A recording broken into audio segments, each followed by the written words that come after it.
Hi, good Good morning. morning. Welcome to the Aquatic Morning Happy Monday. Show. Happy Monday.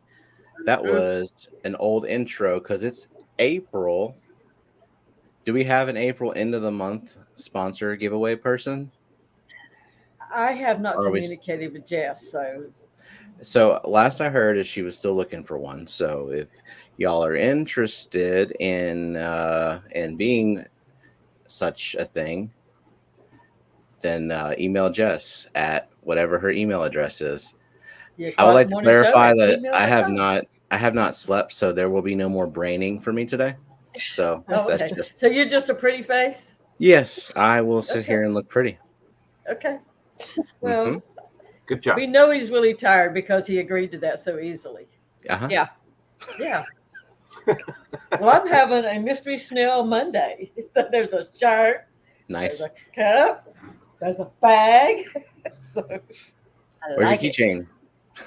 it's Mystery Monday. It is right here. Keychain? Yeah, there you go.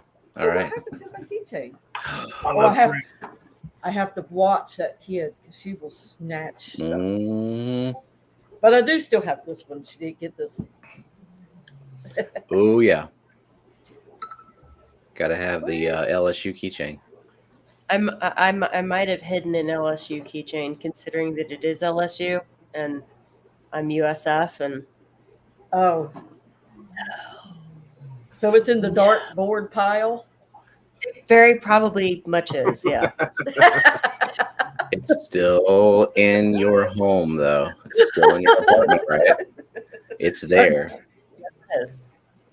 Yeah, she must have got it because it's somewhere. underneath this thing. How about you, Papa Shrimp?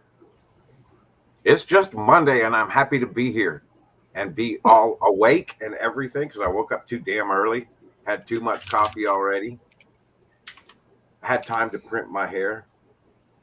Yeah, and I Jess is, know. Bex is all jealous.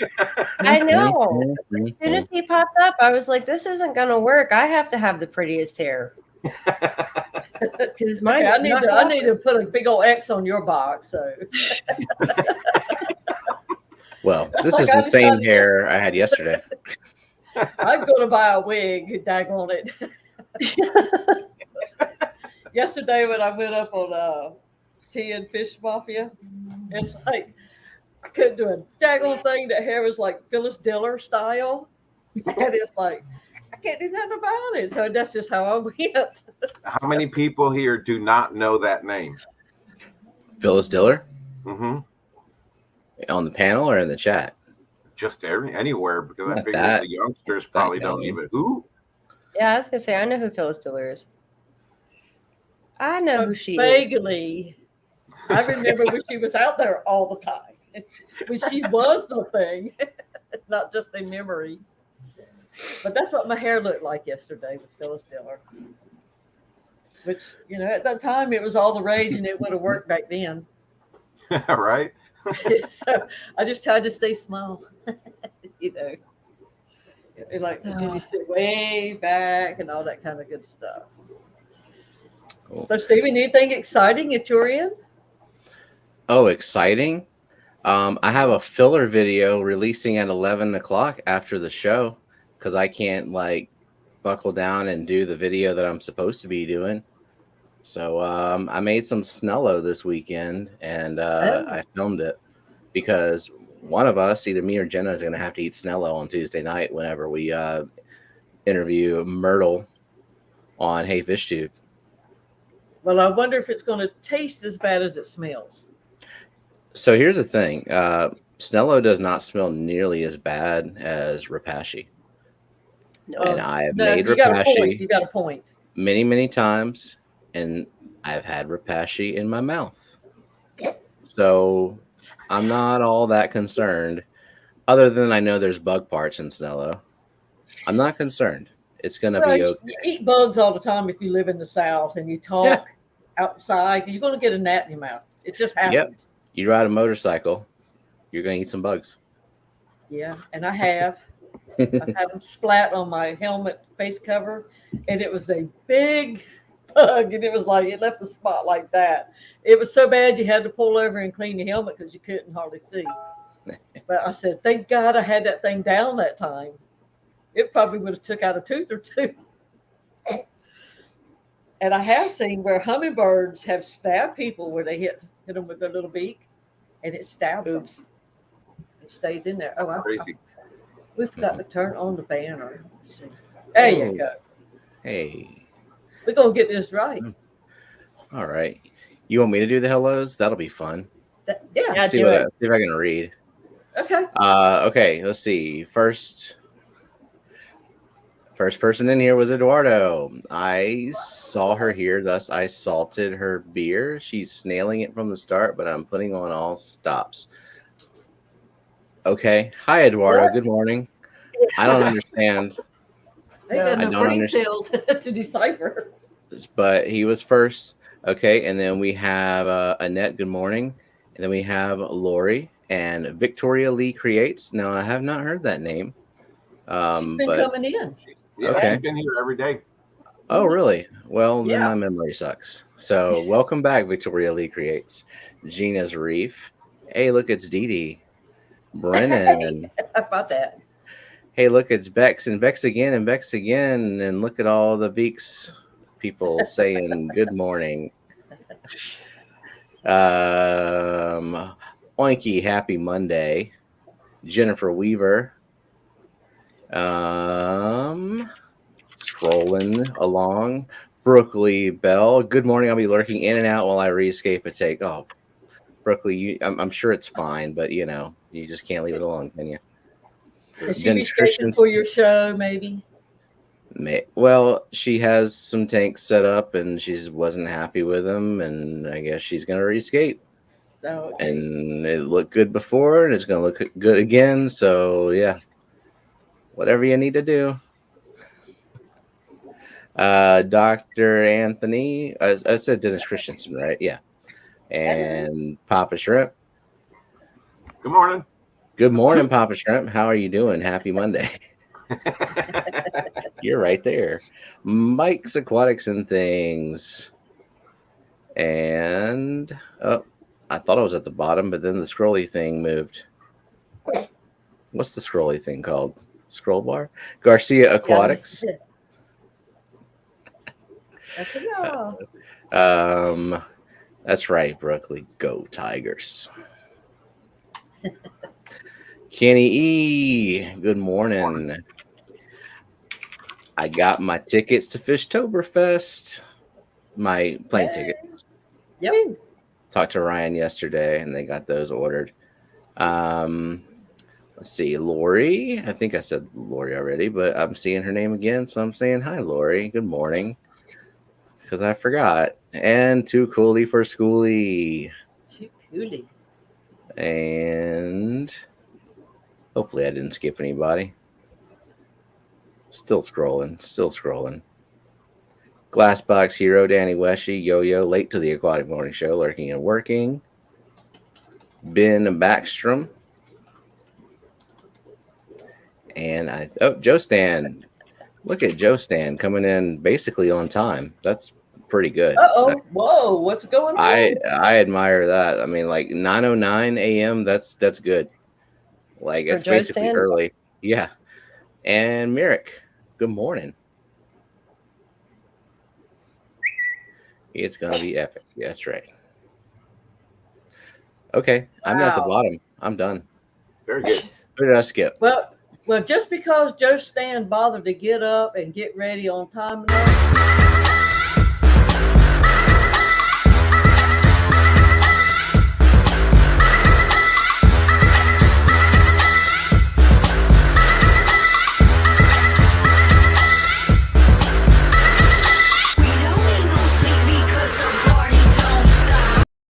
Because it's noteworthy. I was not Okay. ready for that. I was not That ready for that. definitely did not scare the piss out of me just now. Oh, Lord. Wow. Oh, I just jumped. We're Good definitely thing. Everybody's awake now by you, George.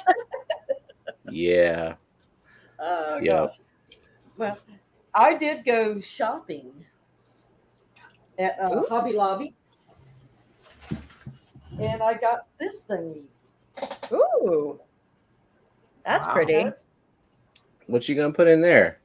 well, I've got some really pretty bettas in a tin. They're each in a 10-gallon aquarium, but they're all connected together through tunnels. But I can't see them. They're down behind the chairs and stuff. So I thought, well, I'll get a bowl, but this is too small for him. So this is Shrimp. going to be a shrimp. Yeah. And Shrimp I got, bakes. Shrimp bucket. yep. That'd be pretty. Mm-hmm. That'd be very pretty. Maybe like some one of the taller crypts or something. And Then I got Long another piece one of of these. firewood coming off the top that of I it. love. I want to do one of those bowls. So Yeah, bad. me too. I had Yeah. Jenna look for them at like several Hobby Lobbies, and they were all gone. Well, they usually only have one every time I go. There's only one. Maybe they only set one out, so you might need to ask them. And even though it says 21, it's always like $10. And something. Yeah, Mhm. like everything's always on sale at Hobby Lobby. But The somebody prices did are fake. somebody had escape and it's like, oh, I know what I need to do. I need to get one in bowls because of the big wide rim. But I want to bring the wood out and above. Papa, are you laughing at what Big I'm laughing piece of at? wood. The Jerry head nod of approval. But and that's going to be for shrimp also. That's what I'm laughing at. I laughed at that too. He's definitely awake early. So you'd have to put the common pleco in first for the goldfish to fit in there. But you can Yeah, make it work. You just gotta do some Tetris work in there. And you just make him lay on the left side and put the others on the right side. And you know, if it's tight, you can always just twist him in there and poke him down and he'll stay. You just gotta make sure the pleco doesn't stab the goldfish. So you gotta be creative with it. You think I can get by with like 6 goldfish, maybe? If they're medium size, you could probably cram that many in there. Yeah. Mhm. I'd prefer 7 though. There's something about odd numbers that look better. So maybe do 7. I agree with you, Bex. 7. I do odd numbers too. I don't 7 is a order lucky number too. I like plants that. and everything. It always has to be an odd number when I go. It's either 1, 3, 5, or 7. Yep. I don't know. And then I hope one of them don't die because then that messes up everything. That is actually a design rule. In all honesty, in interior design, they tell you do not use even numbers. The eye is pleased by aesthetics with odd numbered items. Yeah. Same thing with aquascaping. Symmetrical is bad. Yep. I mean, that's probably like composition of anything. Symmetrical is bad. Yep, art's the same way. Your composition can make or break a piece, and rule of thirds is generally what I go with. Yeah, that's the easiest one. There's also the Fibonacci thing, which I've tried to do with Escape. It's very difficult though. A Mm-hmm. Fibonacci? Mm-hmm. What the heck is It's that? like the spiral. You have to. Yes, Jerry? Do you like my finger going around and Oh, around, I'm laughing at myself sitting over here nodding. demonstrating the Fibonacci sequence with my waggly finger? Well, Fibonacci. I've learned a new word today. I got to write that down. I've It's never also an even heard that. equation. It's also an equation. Oh, that's why. Yeah. That'll explain it. You have I to don't read know. into Spell it. humans. Fib, Fibonchi. That's how I would spell it. Fibonacci. Yeah. Fib. Oh, I forgot my Nachi. ah. I forgot my ah. Fibonacci. That'll get it close enough. I think Google will find it for me. Google will be like, did you mean something else? Fibromyalgia? Yeah, it'll be fine and stuff. But that's okay. Well, Doc Anthony does not know what he's going to talk about today. I saw that scroll through in the chat. No, he'll figure something out. So he's going to have to tighten up, buddy. Snails, Dr. Anthony. Talk about snails. There you go. Yeah. We all love to hear about snails. I had my snail decide to pull a trick on me this weekend. Oh, Yeah. So basically, I have 2 of my mystery snails are in my big community tank, big in the nano sense.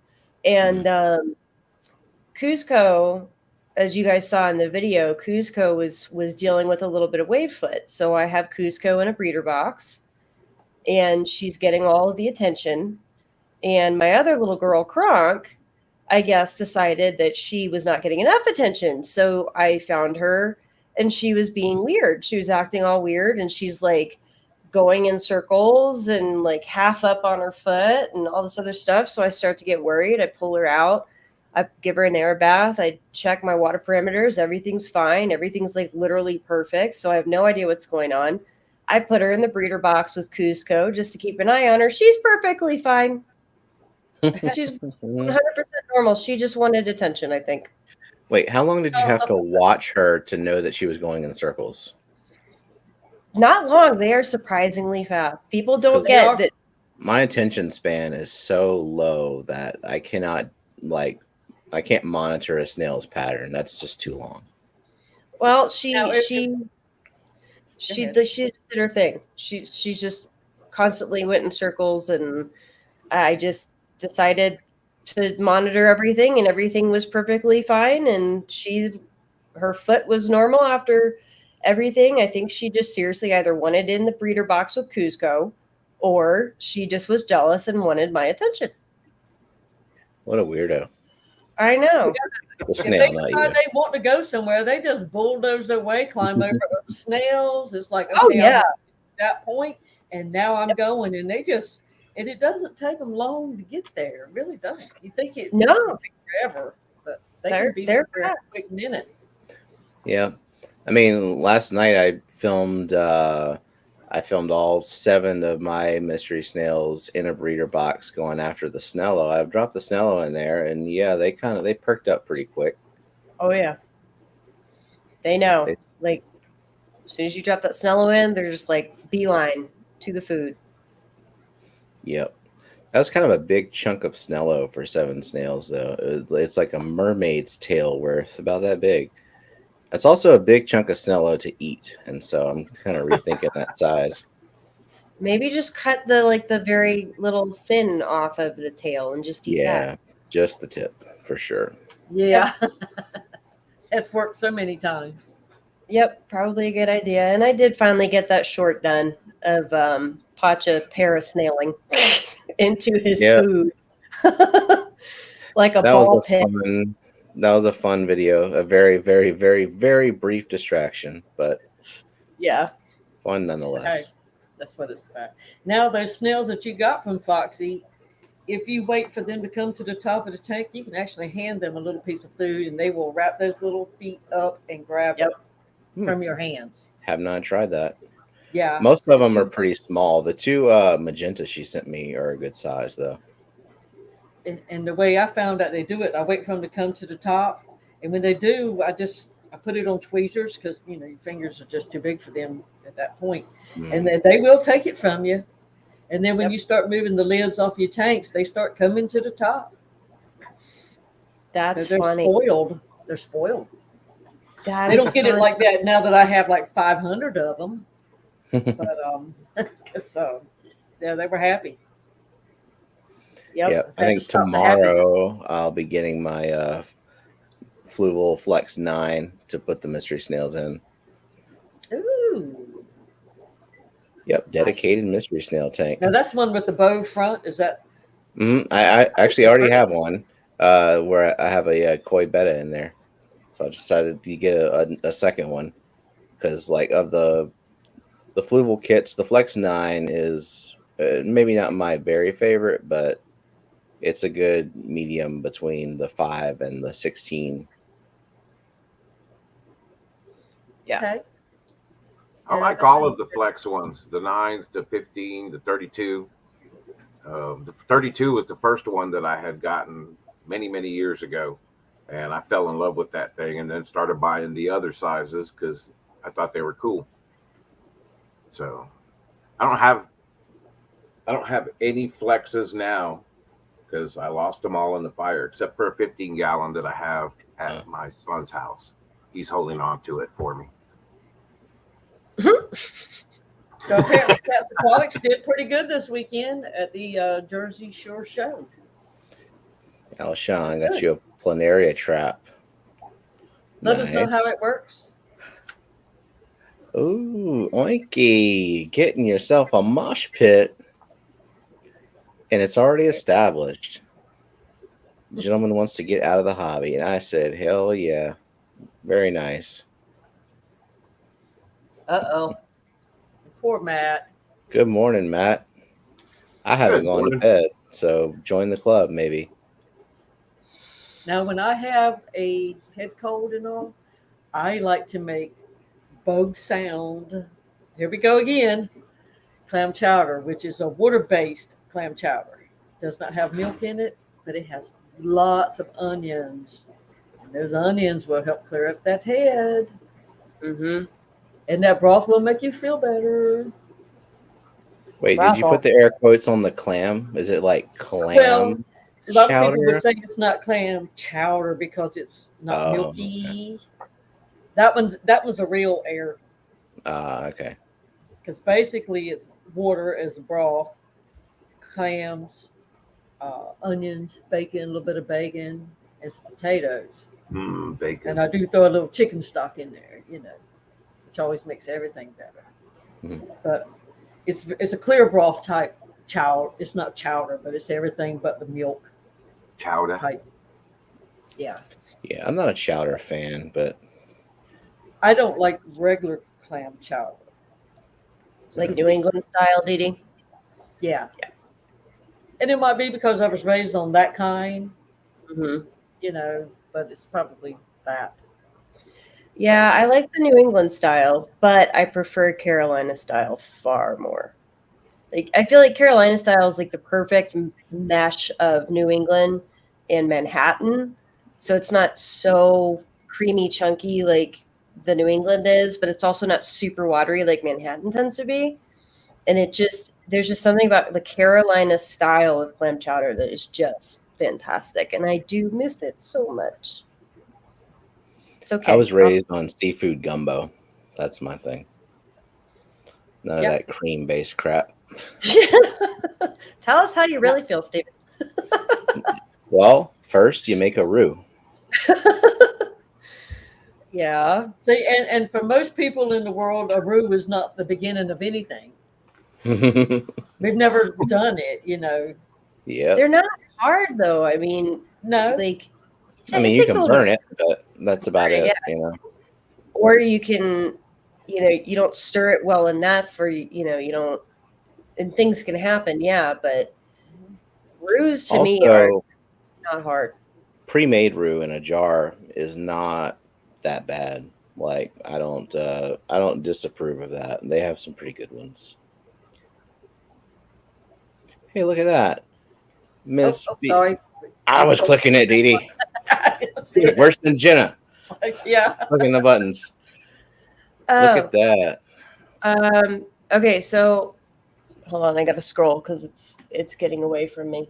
It's up there on the it's on the screen. Oh, perfect. How many chairs?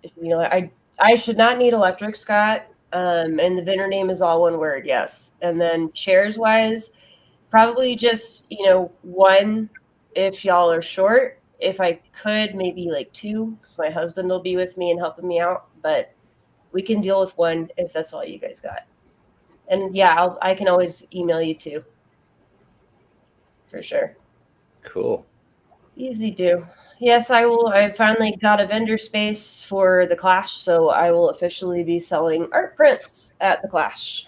Nice. Cool. Nice. That'll be fun because I'm going to be there. I can actually see and put my fingers on it. I know. I'm so excited. You can fondle the art prints. Yeah. Brookley, did I offend you I with the haven't fondled jar art in a roux? long time. Oh, geez. A jar roux. It's not that bad. Come on. I mean, if you're, pressed for time and you just don't want to cook that night, jarred roux are definitely not the worst way to go. I'll say it that way. I have been known to do it. But if I have the time, I will make, every Thanksgiving, I make a turkey and make the gravy. It starts with a roux. Nice. Oh, thank you. Thank you, Brennan, for the $2 super chat.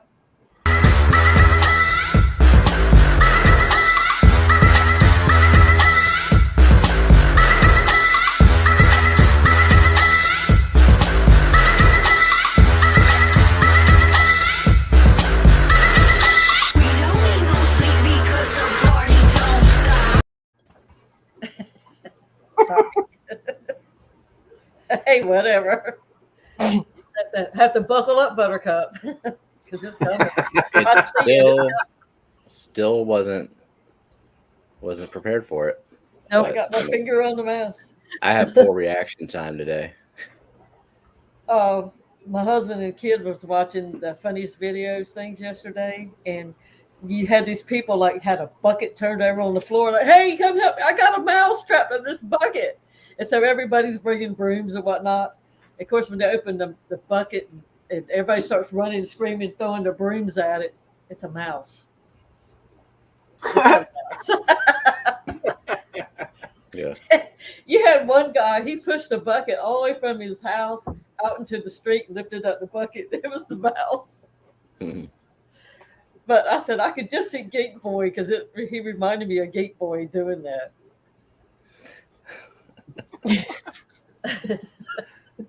What's a roux? What? Hugh Cooley is asking, what's a roux? It's flour and oil. It's the Basically base. like a gravy, right? Yeah, it's the base for a gravy. It provides the flavor, the color, and the thickness. Yeah, you can use butter, but it's easier to use oil, and you get like a richer roux out of it. I'll use butter. Use the grease from the sausage and to make sausage gravy. Yes. Yeah, I'll use butter if I don't have enough drippings, because it's so basically the short version is it's like Steven said, a fat and equal parts fat to flour. Correct. That's what it comes down to. So like when I make my turkey gravy, I use as much of the fat from the drippings left over from the turkey as possible, and then whatever amount left that I need to equal the fat and the flour, I'll add a little bit of butter to get the rest of that fat, because it has to be equal parts in order for that roux to be made correctly. So that's put a little bit of this and add a little bit more of that, stir it up and add a little bit more until I get the right consistency. That was the way I was taught to cook, unfortunately. So everything is just just a little bit of this, and then you smell it and taste it, and then add a little bit more. Yeah. You can make it work. And when you do it, basically you and you want to make sure that you cook it long enough that you don't have that floury taste. It should get a very nice nutty aroma. And when you're stirring it, you want to make sure you're doing a figure eight so that you get it the way that it needs to be. I can't think this morning. I apologize, but yeah, that's how you do a roux. Damn, we're gonna have like a Beaks cooking channel or something. We should. Well, you know how many times I've thought of doing that in my videos just to for a distraction, because I do so much cooking while I'm making videos or whatever. Right. That I should throw in a cooking tip in the middle of a shrimp video, but I don't think it'd fly. You should live stream from your kitchen. He always cooks his steaks and all when he was doing his live stream. Yeah, like 11:30 at night. Yeah. Well, it's 8:30 for them, but you know. Yeah, still. It's just you weird always had to lift that grill and let you smell that steak. Just weird at that time of night to see stuff cooking like that. But I say except Saturday night. Saturday night, Brooklyn and her family came over and we ate dinner at like 11 o'clock at night. That's fun every once in a while, though. I could do a 12-hour video of my shrimp stuff while I'm cleaning the tanks maintenance day, but also smoking a brisket. Nice. Well, I mean, I'll let y'all in on a secret. I actually will be releasing a Food Network style video on how to, like, step by step. I'll walk you through everything. I'll walk you through what I do step by step, how to make snallow. But I'm gonna do it in like a Food Network style. You never know. Maybe I'll show up in an apron. I don't know. Nice. Oh, that's cute. Yeah. Maybe I'll pull a little bit of an emerald with the whole like bam, just add the stuff into it. Oh God. It'll be fun. Or y'all come back now, Paula Dean style. Y'all come back now.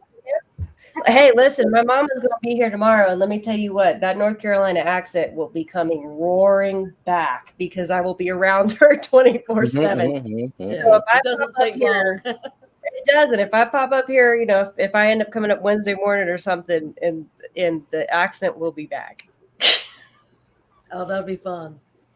Does anybody know anything about seashells on Cassidy's comment there? Seashells, where I missed that one. It's Oh, up on the screen. it's on the screen. Hey, look at that. Yeah, it's on the screen. That seashells are a no-no. The seashell I used was from my driveway.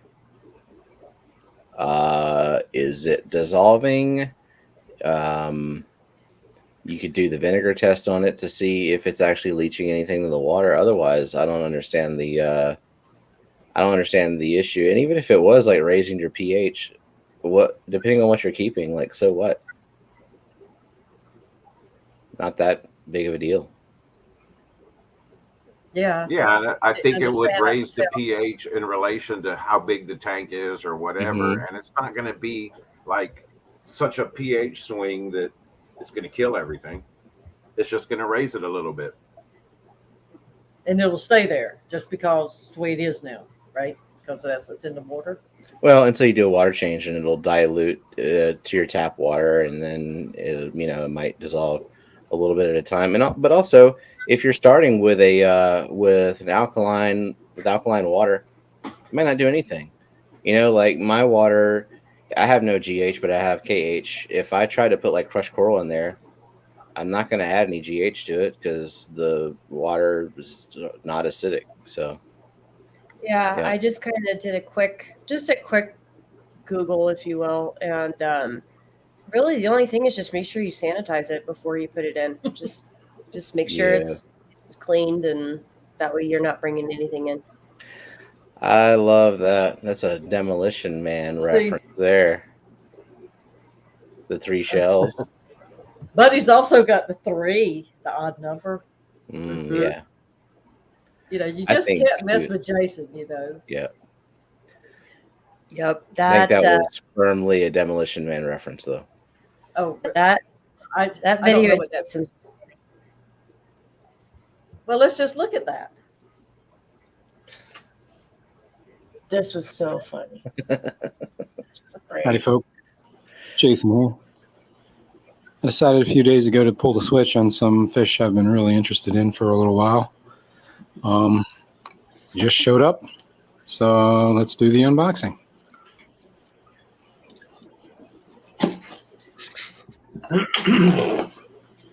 Got them from a local guy. Says the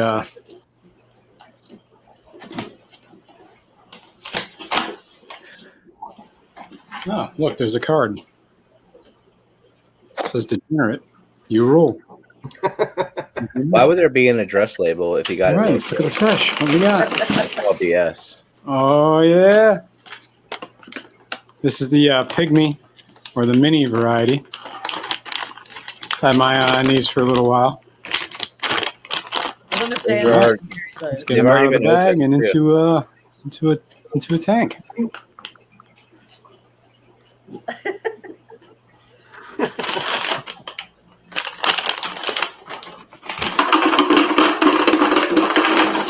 Hope he acclimated them. Yeah.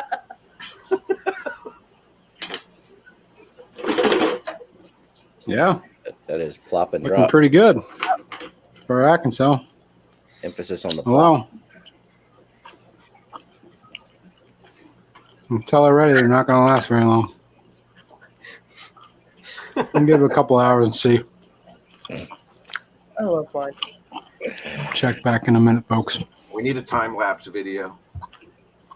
All right, folks. There you go. It's a couple hours later. As you can see, there have been some heavy losses. And I believe there's going to continue to be some heavy losses for the near future. Check back in a little bit. Check back on a little See how it goes. All right, folks. A couple more hours. Boy, they're dying off like As you crazy. can see, Damn. it's almost total loss here. Don't order from this vendor. Complete Bad genetics. total loss.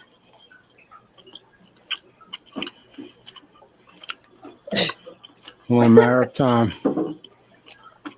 Oh Lord, the last of them before they're died. all. Well, there you have it. Oh, What a that's funny. travesty. I'm going to take a nap.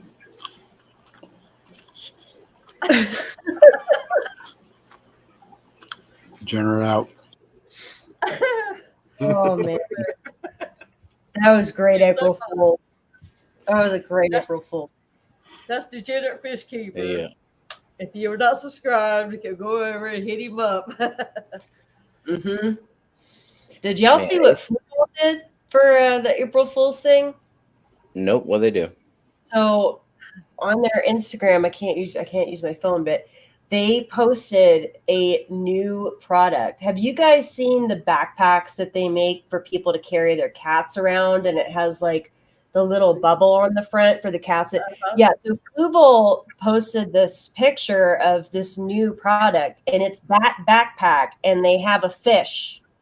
And it's like, so you can take your fish with you anywhere. The new like Fluval fish backpack or whatever the heck they called it. I was laughing, and people thought they were serious. Yeah. Yeah, Yes, he Myrtle had a funny really- one too. The leaf. I'll have to get with him, see if we can play it. Yes, Mhm. the leaf, the fossil was a leaf fish fossil. Yeah. Yep. Two adults. Mm-hmm. I didn't do anything April Fool-y. Oh, I don't jeez. even hardly remember Friday, as a matter of fact. I'm with you, Dee Dee. Oh my goodness, Matt, you don't need the backpack. I've been taking my fish with me since the smart is baggies. What? You want to try that one again, Matt? Head cold wanna- medicine. You want to recall that message and retype? Since the start in baggies, maybe? Yeah. No, we're just gonna let him redo that one, Yeah, and we're gonna wait. you got to snap together. One Yeah. letter Jeez. T. I've been taking my fish with me since the start. Oh, Uh-huh. Is baggies in the bag. No, it's two letters. In bag. Start in baggies. Yep. I don't know. You changed the whole thing with those letters. smart I- start. It sets a whole different tone. Yeah. Hello, Yellowstone. Yellowstone. I understand Monday morning misspelling. I do. I usually do, but no, not braining today. Not gonna happen. No more brain. You can't brain today. You has the dumb. Pretty much. If I only had a brain. I should probably take a nap because I do have to like sort of be smart for what you're. No, I don't. We have No, you Kelly. don't. We have Brookley. I don't have to do anything. Kelly will carry it with Brooklyn, and you'll be fine. Mhm. All you have to You do is all have a me again. continuous disclaimer. Just put your dumbass bottle right behind you. And there's your And? disclaimer. See, that My makes job all is the complete. difference. Exactly. You're only there to look pretty, Steven, just like you are on Saturdays when, me, Jenna, and Annette carry you. I don't gotta do anything no more. Oh, Steven. And good morning, Melvin and Fishymon. Yes, Scott. Today I call it Education Day. Yeah. I know it's true.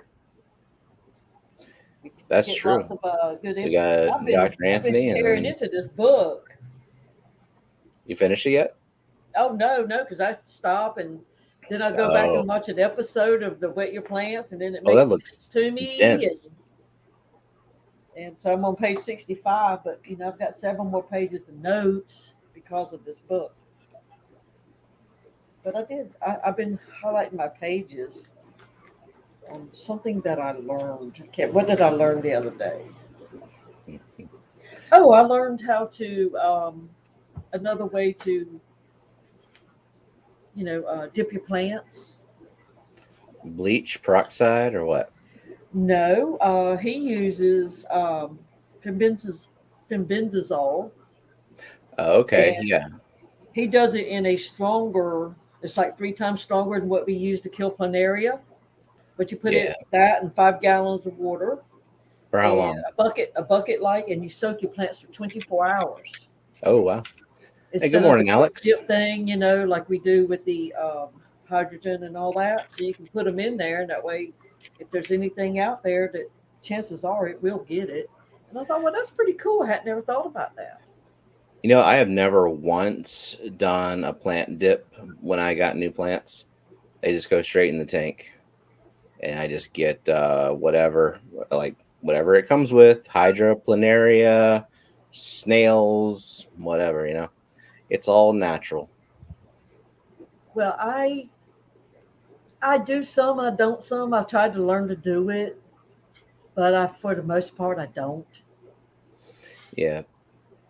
I quarantine fish, but plants, I'm just kind of just reckless with those, I guess. I like to live dangerously.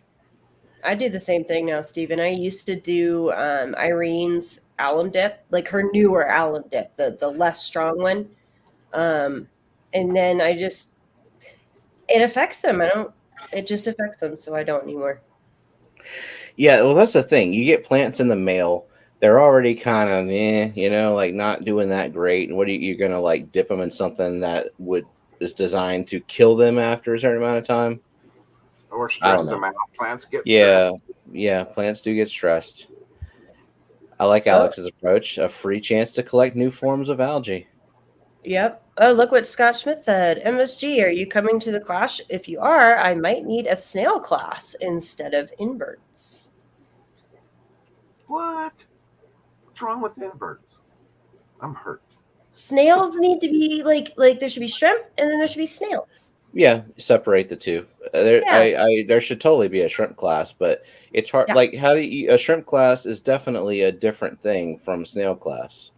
Yes, Like definitely. snails are even more sensitive than shrimp into a lot of the medications and stuff. Oh yeah. Now I know this is a new name, right? Belinda's Yes, it Crystal is. and Succulent Garden. I have not seen that one, so welcome, Belinda. Welcome, Belinda. Welcome. Good morning. Shrimp class and snail tasting.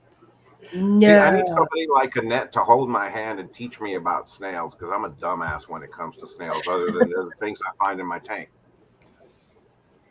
No, snails are cute and fun and they serve purposes and they're amazing little creatures and they're the most adorable things ever. I can sit there and watch my mysteries all day. Well, they're not fun with the overflow box or something. Oh, yeah. You have to be careful with them in that because they will plug a hole up and then you have a big, big mess. Yeah, pond snails like doing that. I don't keep snails in that tank for that purpose. And Malaysian Every once in a while, one will snails. creep in on a plant and I get it out as soon as I see it because I know just as soon as it can get in there. So, Alex, we could get like a Mabu puffer and train it to hold up like different numbers to rate the snail flavors.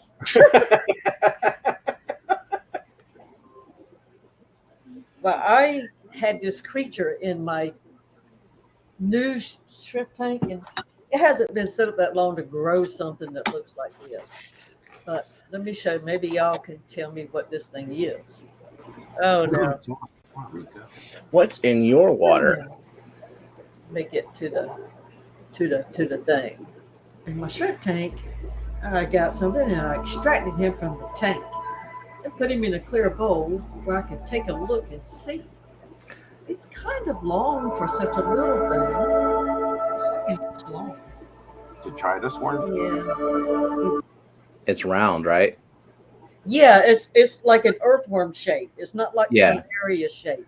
Yeah, that's a delicious detritus worm. You just gotta give it to a rainbow fish. That's rainbow fish food. It's dead now. Oh, It's been in this cup for a week.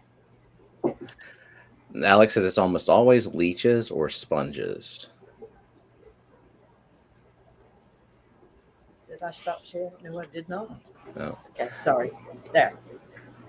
Matt requested full screen, as though he could see it better, maybe. You have a kitty cat. I have a kitty cat.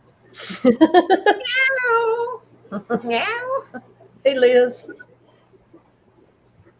Big girl. Good morning, Liz. Hope everything's going well at the Fishy Wonderland. Yeah, Funk. I don't know. I think I agree with Annette. I think you're still in the elementary school of snails, but Can't even spell expert. That was a very good stream that he had with the snails. oh Very man, good it was stream. great. It was great. Well, with Foxy, yeah. That was. I mean, that just Roxanne does so well with teaching when it comes to snails. It's just fantastic. She makes it easy to understand. Hmm. It was roundy like a snake. Yeah, it looked round in the video. Hard to know for sure, but yeah, like I said, it's you got rainbow fish, Dee Dee. That's rainbow fish food. Next time you see one. Okay. And it was just one, and I haven't seen another one since, but I did add some plants that I had gotten from places. You know, not once have I ever seen a detritus worm in my tank. It's always planaria. Well, the first time that I didn't know what they were, it was in my shrimp only tank. Hmm. And it was these worms. When when you magnify 10 times and look in the dirt, you'll see stuff you don't notice there. Yeah. Now you don't want to ever put your hands in the water again. But after about a week or so, it's like you just dip that right in there, and it's like, oh, they can't get me; they're too little. But they look big, when you magnify them, and they're creepy. But It's fresh water, so I'm not afraid of anything. And now, if it was salt water and I saw creepy crawlies, I would just assume they're all venomous or poisonous or something. So I wouldn't touch it. It's amazing all the little creatures you discover in the hobby that when you keep a shrimp only tank. You don't find them when you have regular fish, and then all of a sudden you have shrimp, and it's like, especially the first time, I was like, is that little thing a baby shrimp? And then I had to start doing research, and I'm like, no, it's some kind of Nemo something pod. What are these things? I've never seen them before. So, and then, you learn real fast when you have to try to deal with them. But you don't find them in fish tanks very often. Yeah, that's true. If I devoted my life to knowing all that about worms, I'd probably be just like constantly pissed off at myself all the time for wasting my life. So can't really do anything for those people. Good morning, Eric. We need your energy this morning, Eric. Like, bam! Like a lot. It's a Monday. Like, distill that energy into something you can inject or smoke. Mm-hmm. Well, I do have one of those little seed shrimps in my shrimp tank. I have one. I don't know where it came from, but I've got one, and I haven't seen it in a week or so, so it might have died off. I have lots of seed shrimp. I make sure they stay under control, but they are what they are. They're not going to hurt anything. I had seed shrimp in my pleco mosh pit, and so I added endlers to it, and then I had an endler pleco mosh pit. But hey, I got rid of the seed shrimp. That was a good decision. So Brooklyn has a question. Does Hydra have a harmless look-alike? I kind of see what looks like Hydra in one of my tanks, but it isn't green and it doesn't have tentacles. So in what way does it look like Hydra? That's a little wavy thing. And Degenerate Fish Keeper has an excellent Hydra video. Excellent. Need that camera. Need that damn camera. I feel like having that camera would just solve all my life's problems. Yep. I can agree with that. Yes, that's amphetamines. Well, my Hydra is almost all gone. But he's sending us some energy transfer. It's not working. I'm not feeling it, Eric. Between the ram's horn snail, the one mystery snail, and I added 5 of my CPDs to that little shrimp tank, which some of the shrimp are bigger than the CPDs. I don't have any more. Before I had like the whole front plate was like covered with Hydra. It's gone. So, Alex, I'm kind of thinking like what Alex is saying though, like possibly maybe staghorn, algae. I almost always have white Hydra actually. Mm-hmm. Kenny, I have seen them actually pop a shoulder back into place. Ooh. It was kind of freaky watching it happen. They just like slam you into a wall. Well, what they did with him, we had an inmate that would take and pop his arm out so he could go to the doctor and hopefully get some meds. But they got wise to him, so then they just started popping it back in, and they would take and ring it. And 2 or 3 times that thing would go right back in there, and then he have to go back. No drugs. When I was a kid, I could dislocate my shoulder at will. And now that I'm an adult, I can still do it, but it hurts. Well, see, he did it so much now. The last time we took him, like they're gonna have to consider surgery because he's damaged himself. Because that was an easy way to get some sort of painkiller. But I've had a rib. Yes, you have. I've had a rib pop back into my spine, where it was dislocated, and that was not fun. And that was a lot of pain. Was it instantly better though once they got it in? No. It hurt. And I mean, besides the fact you have to remember too, it was out for 4 months. So it did a lot of damage floating to all the muscular systems around it. So that's And what it still bothers you to this day. Oh yeah, it's permanent. It's like a permanent, lifelong, chronic thing now. So, but getting it popped back in was, God, that was weird. Like they literally made me hug myself, and then basically just had me take a deep breath, and the doctor just grabbed me and squeezed.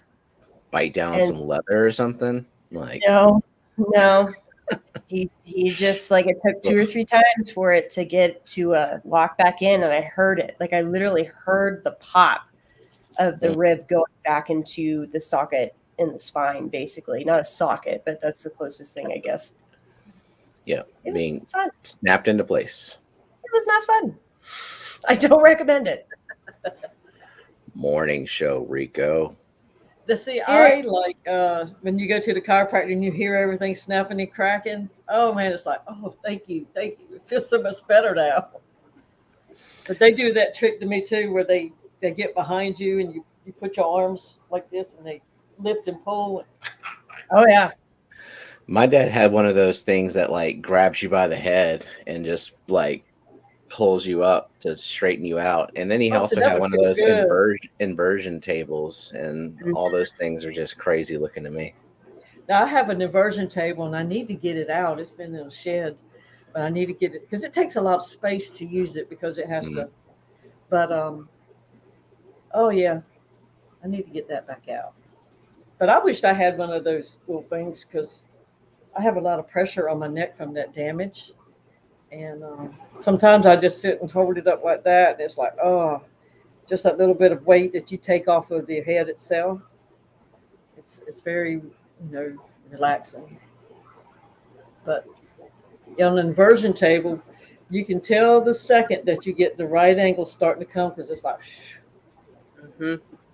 you can feel the pressure release. Appreciate Is there like a weight limit on an inversion table? Because I really would not want it to just like come crashing down while I was upside down on it. Yes, there are. You have to get the right one. I gotta get like an industrial one. I ordered one that could handle about anybody I knew. So if they wanted to come use it,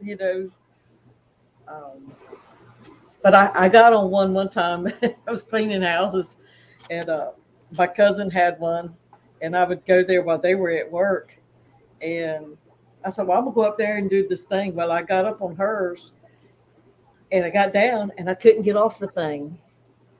Mine, you can kind of curl your stomach and grab something and pull yourself up with your stomach. Theirs did not do that. And I couldn't get out of it. And I said, I can just see this news article now. Lady found hanging upside down in the attic because they had like one of those bonus rooms. And that's where the thing was. And it took me like 15 minutes to figure out how to get out of that thing because I couldn't get it to pop back over. I just said, oh my God, I got to do something before I pass out, Yeah, like trapped in that until somebody comes by and discovers you. Well, they wouldn't be home for several hours. So it's like I'd be dead by then. Oh my God. Definitely not something to do alone. No, I learned it the hard way because you can pass out. Yeah. Oh, I don't think this morning a link has been posted to today's short, which Yes, is it not a. has. I haven't even seen it in a while. I mean, I believe you because I'm not attentive whatsoever. I just realized that because yeah, there is the short today is not a short. It's just his blindscape challenge. Yep. Yeah, I've already commented. Nice. Yep. Yeah, Lori's Miss been Lori was on it. Oh, Yep. okay. I was just Yep. scrolling up to see if I could see it, and I couldn't. But I mean, that's just me. Yeah, Miss Lori has been on top of that this As morning. usual. Trying to create the illusion of me being helpful. That's all. Okay. Well, you do your thing, Jelly Bean. Okay. That was very helpful, Stephen. Thank you. Thank you for calling me helpful. I feel useful today. You're so helpful. You don't need a reminder that we only have 2 minutes till mid-morning break. Yes. What? Where is Oh, Annette? She's not on her job. She Oh, she already did. reminded me. She 5-minute already warning. Oh, I did see the 5-minute warning. I did see that. That's right. Good morning, Barbara Jackson. So while we're talking, I'm gonna go and get the little link to that. Let's see what we will do this time. what Got we it. do for what and The what? song for our mid break. We could just all sing together. Let's not. It's not much of a break for us, but it might be entertaining. No, I need to make a second cup of coffee. The fact I can't sing it would be okay.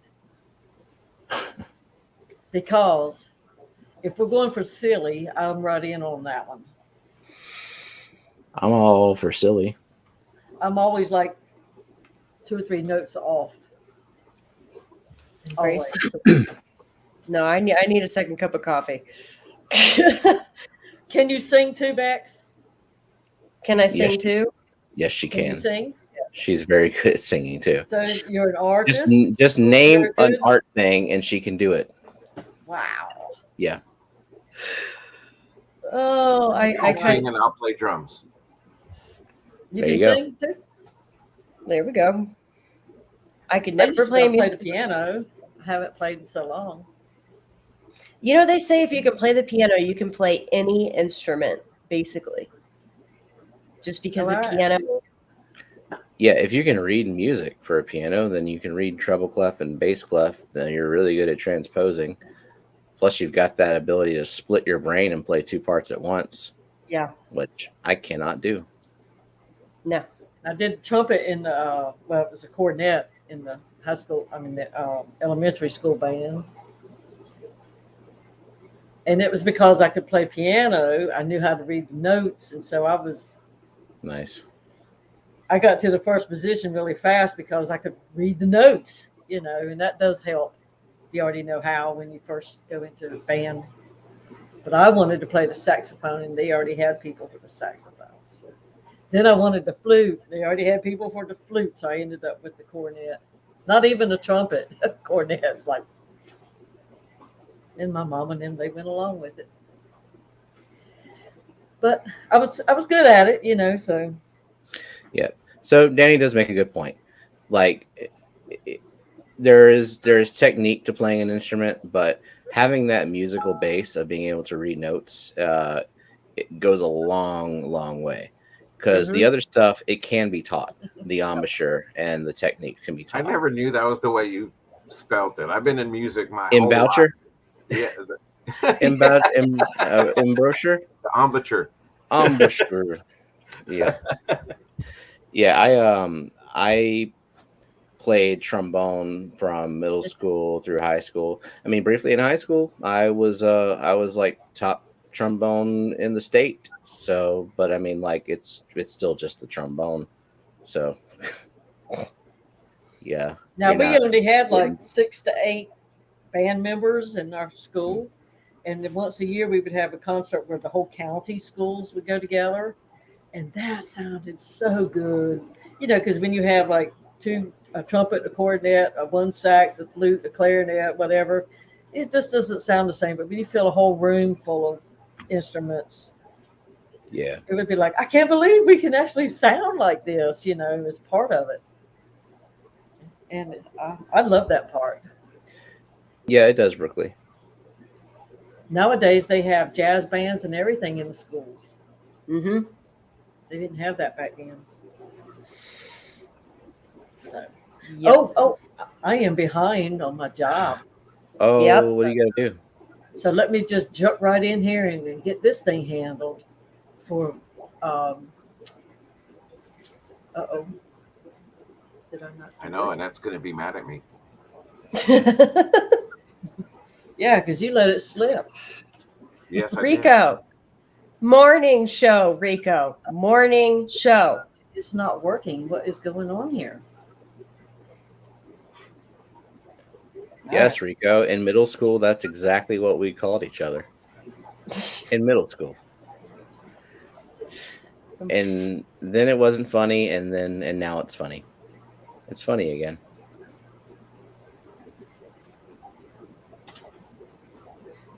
Oh, jeez. Good morning, 3G.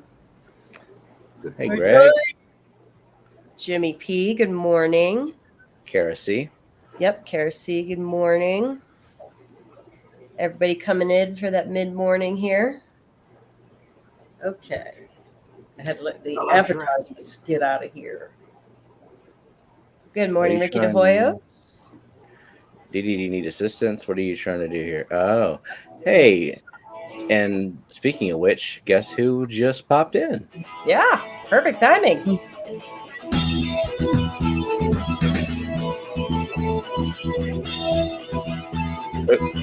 Sorry.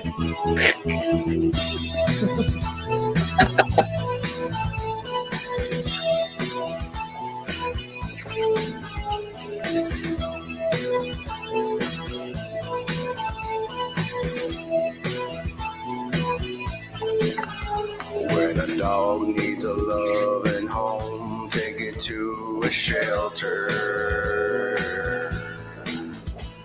But what do you do with a fish that's only into murder?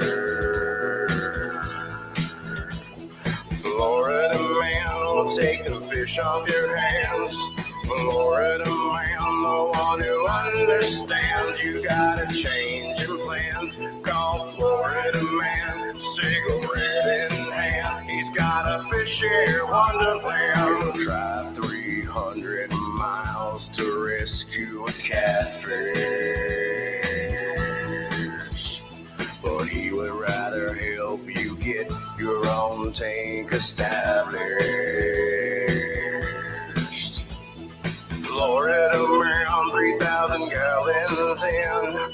He doesn't have unlimited space for fish. Florida man got a net in his hand. Florida man and Father Fish is also there.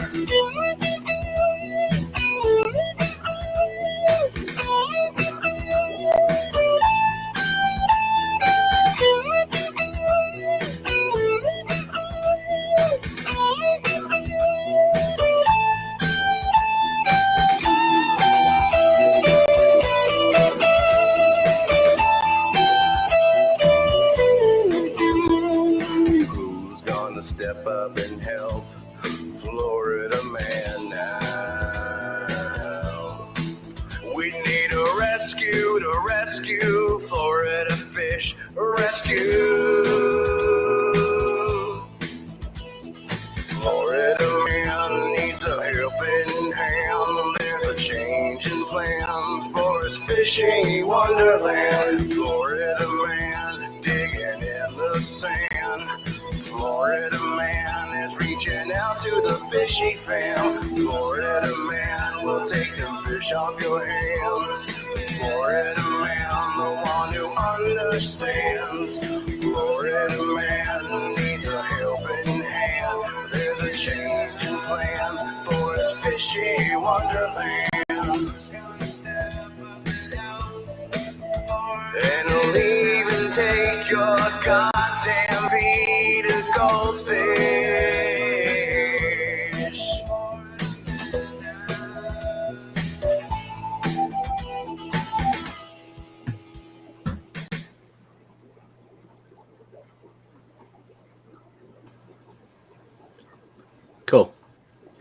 That was awesome. And if anybody does not know, that was Stephen P. 2003 singing that song, wrote the song, whatever.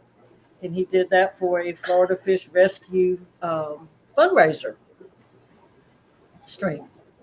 Back in July, it seems like so long ago. Yeah, it was a long time. Now, did you write that music yourself, or how did that work out? You mean the instrumental part of it? Uh-huh. I have a sound mixing program that comes with like thousands of loops, and so you can take loops from various song kits. You can change the key, you can change the tempo, you can crop out bits of it. So it's kind of like a Frankenstein of a bunch of loops put together to make a unique song. Like it sounds original because of all the crap I did to it, basically. You just pulled a piece of this, a piece of that, a piece of that. Yeah. Oh, that's cool. It's pretty similar to GarageBand, isn't it, Stephen? I think so. Yeah. I mean, I don't know how many loops GarageBand has because like it's an Apple thing, but I assume like there's a lot of programs that do similar things, and you can like manipulate the loops and all that, and just you can make something that sounds completely unique. Yep. At first, when I was first getting the hang of that program, I would just take the loops, like the whole thing, and just kind of compile them on top of each other. And then I was getting copyright claims, and so I would find out the source of the copyright claim, and it was someone else who like did the same thing as me, but was like trying to pass it off as like their unique song on an album or something. And I'm like, okay, no, don't do that. So then I just started making mine sound different enough. It's cool. It's cool the things we can do now when we're, making videos and all the different sources we have. And I mean, things like GarageBand and the program that you use for making your own music and, Acoustica Mixcraft, as Alex was asking. So yeah, it's Acoustica Mixcraft. It's cool. I use Ableton Live to make my music. That sounds like a professional program. It is, but I don't use it right. It's supposed to be for live DJs to be able to mix their loops and samples and do it and make a live, performance using this software that does things automatically. But when my son showed it to me, I was like, well, how come I can't just play the instruments and write my own music? And he was like, well, you can, but that's not the way to use the software. And I was like, okay, that's the way I'm going to use the software because you just told me I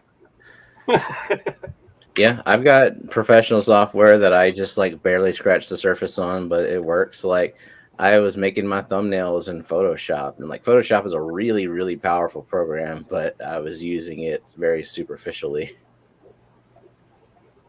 Wow. Well, that's why I like the Adobe package, because if I'm editing a video in Premiere, then I can just go out and grab stuff from Photoshop. And if I edit it, it automatically updates it in Premiere. And then when I edit the sound, I go into Audition and I do all the EQ and take away the hiss and noise and stuff. And it does it all within one package. I should think about doing that. I should think about actually streamlining the way that I make videos instead of like using a different type of program, like a different company for each thing. I'm very inefficient with the way I do it. I just kind of got set in my ways and it works. But yeah, I should step it up. I especially like it because when I'm making a video, if I do like a overlay or graphics or any of my text that I do in Photoshop, I can do it and then look at it in Premiere and say, oh, it's not in the right place. And then just go make the edits and save it, and it updates it in the software. And I like having that back and forth ability instead of getting out of the software, opening up another software. Yeah, that makes sense. That makes sense. I was getting very complacent in the way I did things, and until like certain super creative, awesome people come along and like make me have to try harder. Like who pops a cup in their hand? Y'all kill me. That kind of person. Yeah. I thought about killing you. But I think I'll keep you around. I'm still learning, man. Like, I'm just proud of myself Yeah, that I figured out the good. green screen. Good. Keep learning. We can keep Yeah, I teaching haven't each even other. figured that Don't out. stop learning for sure. Learning is a good thing. Yeah, You learn every day. So I have a question on that because I just did a video on the shrimp that I put in my tank, and they happened to be the PRLs.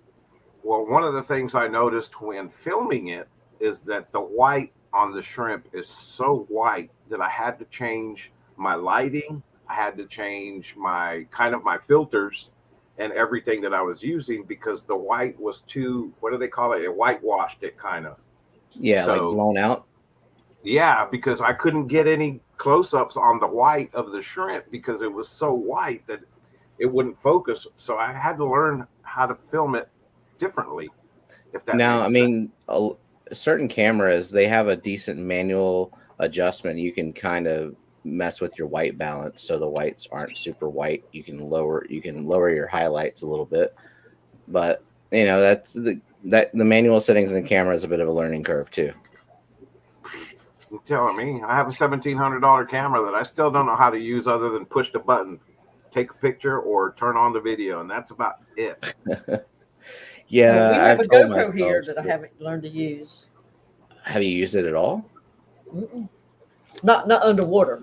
Oh man, you really should. It's not mine. It's his. You can send it to me, and I'll try it.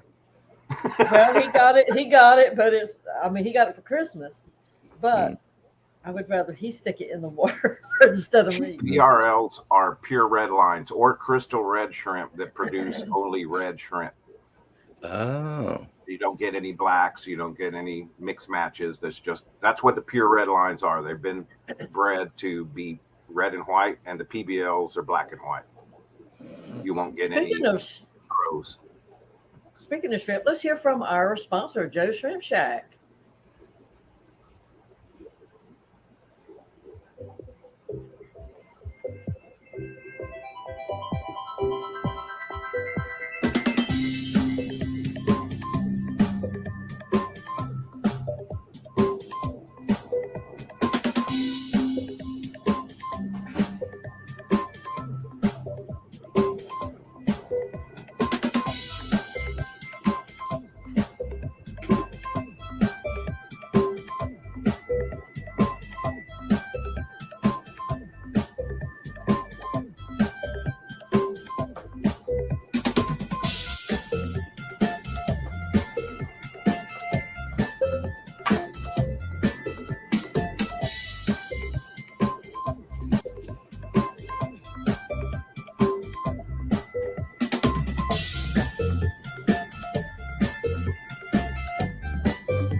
Alrighty. Go to Shrimp Shack where you get a 10% discount for up to 4 hours following this show. I need more shrimp space. So I have one tank that's got It's got some blue dream that I've moved in there, and it's also got some red cherries that I guess like hitchhiked on a sponge filter and grew up in the sponge filter and then reemerged. And I'm getting some interesting colors in there, like some yellows, some blacks, and some blues, and also a bunch of clears and browns. So, how long do you think it would take before the whole thing just reverts to clear and brown for Neos? It'd probably take quite a while because they're not. You're going to see less of them and more of the other oddly colored, strange throws that you get. Mm, But if you don't get them out, then you might have a chance of getting that wild gene back into the entire colony. So okay. you can have a skittle tank, of all of your clear and browns because I'm weird that way to where some of those wild patterns are really cool looking. I almost bred them out for a while just because it was interesting to see some of those dots and patterns and stripes that the wild Neo. So with Caradinas, it's like easier to do that, to get like some wacky color combinations by combining them versus the Neos, or is it kind of the same thing where they eventually revert?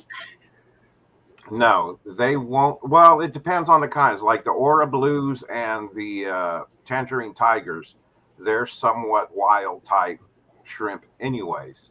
So you could introduce that gene into them, and eventually they'll get bred back to where you start getting some wild looking shrimp. But in general, the way that they've been bred for the specific strains that we have now has been done for over years and years. So it's pretty stable. Now you can mix them and get some interesting colors, but it'd take a few generations for it to revert back to wild because they've been so bred, and they're so specific on the way they're bred. To be able to have a PRL versus a crystal red, that shows you how much they've bred into it. That like only takes some get work. pure red shrimp. Yep. I don't mind the mix. I don't even mind the clear and the browns. Like I have tanks that I'm like, okay, I want these to be like my best looking reds, and I want these to be my best looking blue dreams. But then everything else, I just want there to be shrimp in there, regardless of as long as it can accommodate. Like I have tanks of rainbows, and rainbows are like, if they see a shrimp, it's snack time. But a lot of I just want to do a colony in basically every tank that will allow it. Yeah, definitely. Mike just had some dental work done, and there's like some complications with it this week, but they're fixing it, so she's all right. It's just take a little bit more time. Yeah. Yep. She's done a lot of hurting too. Yeah. Oh yeah. Good morning, Brian. How you doing? I see you're back at work, lurking. Mm-hmm. Yeah. Well, that's the appropriate size for a coffee cup. Just want to say, if it's as big as your face, then you have the right size. I would require a much larger coffee cup. Represent. Well, that's cool. Yeah. Very nice. Mm-hmm. I love that cup. You don't need It's the his only shrimp. one. You don't need his shrimp. You need mine. that's like, Oh, it's on. I have gotten into the shrimp fever, and so now I've got 5 shrimp tanks. Yes. Well, 2 of them are the same type because I had so many, I had to divide it up. Well, I was going to move them all, and then I got scared because, like, well, what if something happened to one? Now I know I've got some in each, and I got these 2 new ones, so there's 2 more. So Awesome. But now where they're going to go, I have no idea. I can put one of them up here with this one, but I don't know what to do with the other. Because the shrimp tanks are the only ones that have been able to gravitate towards the main sitting room. Because they're small and they can sit on the countertop. But I don't have any more room in here.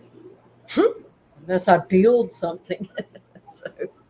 Get building, I've been baby. having fun because I'm doing like musical tanks, I guess. You know, I'm trying to take some of my colonies and split them up so that way I can have 2 tanks of them. I'm just trying to make myself feel like I have more tanks full of shrimp. So if I have to split up a couple of colonies, that's what I'm doing. So this rack back here, I did all of the top row, and the bottom row I'm working on getting that one all set up, but it's going to be pretty much all Caridina on that rack. So it's kind of funny because I sit there and I think, well, I already have them in tanks, but I don't know. I'm just in that mode where I want to reset my tanks, clean them up, and put stuff in it. So I'm just using what I have. And it's kind of nice having that ability with multiple tanks to be able just to go, hey, I'm going to tear that one down and start another one over here, you know, instead of just resetting that tank. I'm resetting it and starting another one, but it's keeping me occupied. Well, I'm going to be looking at the tanks like Joe sells, like Sherry won for the Fish Fam Christmas last year. I want to look into one of those. I had these aqua tops. Did she win? I don't remember. She got there was a real pretty, like a small all-in-one inclusive type tank that Joe put up for the Fish Fam Christmas last year. And Sherry Mississippi Hippie won it. Okay. Very cool. It looked really nice. Yeah. Shut up, Brian. Get back to work. Shrimpy competition. Yes. And unfortunately, he won't be on my streams on Wednesdays because he went back to work, working 7/12. So I'm all alone again. The things people will do, not the stream. You're not alone. You're just a shrimp monopoly now. We just know who to order from, right? Yeah, that's it. That's my story, and I'm sticking to it. Thanks, Stephen. Mm-hmm. So I think we did see that, right? Bex is having a birthday live stream on her channel on her birthday, Sunday, April 10th at noon. Noon Central, yeah. Noon Central, yeah. Noon my time. Yep, your time. 11 my time, Mountain. Yep, it'll be my very first ever live stream, and there will be guests, and I will have a few co-hosts. Yeah, so in fact, I'm pretty sure that there's one here and one right here too. That way. Yeah, this beautiful woman right here. Yeah. Gotta give me a wig. You have a Sunday hair. I need to borrow Dr. Anthony's Sunday wig. Oh. Well, Brian, get your schedule right because now you're not working 12s till the 15th. Man, good thing I didn't make my thumbnail. Yeah, that'd be false advertising. But that'll be fun. I know. Bex. It'll be your very first stream that you're doing yourself, correct? Yep, the very, very first one that I'm running on my own. Okay. Oh, that's cool. Very own StreamYard account. She's stepping out of the box. Yep. What did you say, Pop Shrimp?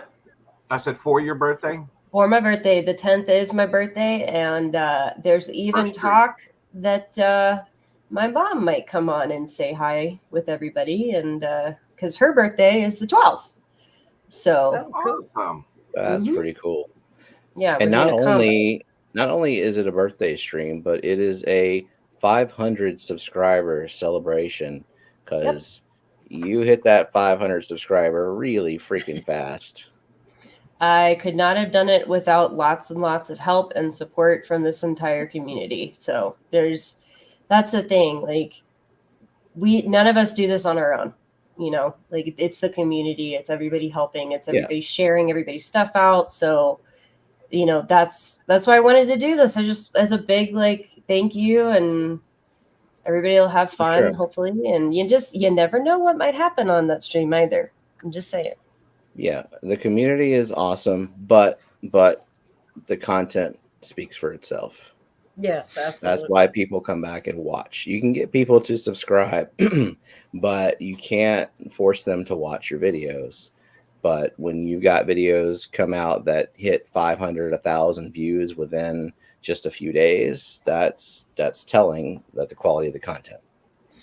I try. It's that OCD, man. I just don't half-ass it. Can't half-ass anything. Hence, I was up all freaking night for a 2-minute and 40-second video. Just spoiler alert, this video coming out is 2 minutes and 40 seconds. With a beautiful thumbnail. Isn't Yeah. it crazy how you can have a video like that that's 2 or 3 minutes long, but you spend like 14 hours editing every little thing because you're so OCD about it, and you're like, oh no, I'm going to take out that I So don't you go find it through the crazy problem at of all, picking out Jerry. I don't one know what you're little talking about. I think it's perfectly normal. That's my normal, Jerry. Mhm. That is my normal, from starting with recording the script and taking out every last little and even though I use like a teleprompter app for me to read from as I'm recording. And then, you know, if the timing isn't right, like, okay, the short that I just put out with Pacha parasnailing, I meant that short, even though it was all of like what, 54 seconds, because I did a slow-mo at the end, the timing with the music to where it like builds and builds and builds and builds until he lets go and parasnails.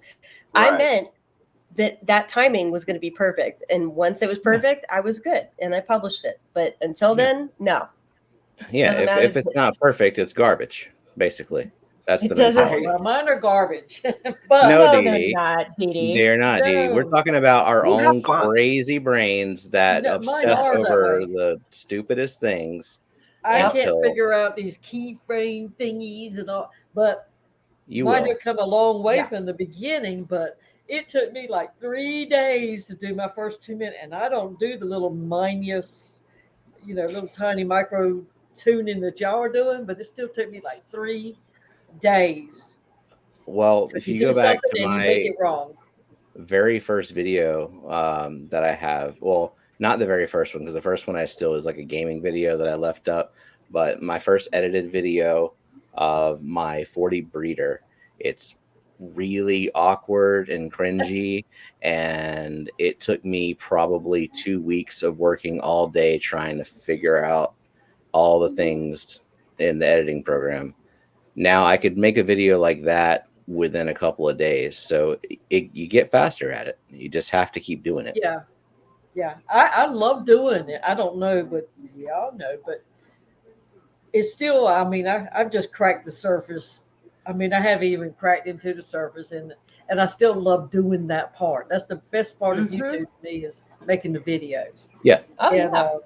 And every Yeah. little time I can, I try to learn one more little thing if I have time. And Yep. Well, that's the it's other just thing. fun to me. We but, would not be spending hours and hours and hours editing videos Mhm. if we didn't enjoy it.